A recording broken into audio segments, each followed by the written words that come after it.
see. What the National Weather Service? The National Weather Service in Fort Worth has issued a severe thunderstorm Again. warning Okay, for then. northwestern Hunt County and north-central Okay. Texas, northeastern Collin County This and is for north-central Texas, Collin southeastern Grayson County and extended. north-central Texas, southwestern Fannin County and This is north-central Texas until 10:30 it p.m. Central Daylight Time.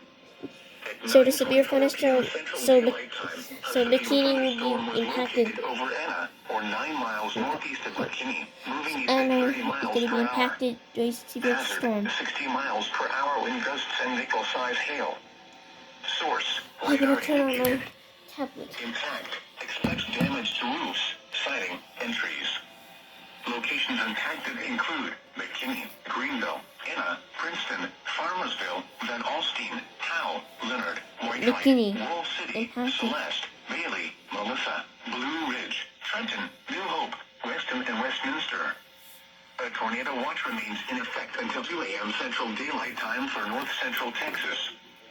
For your protection, get inside a sturdy structure and stay away from windows.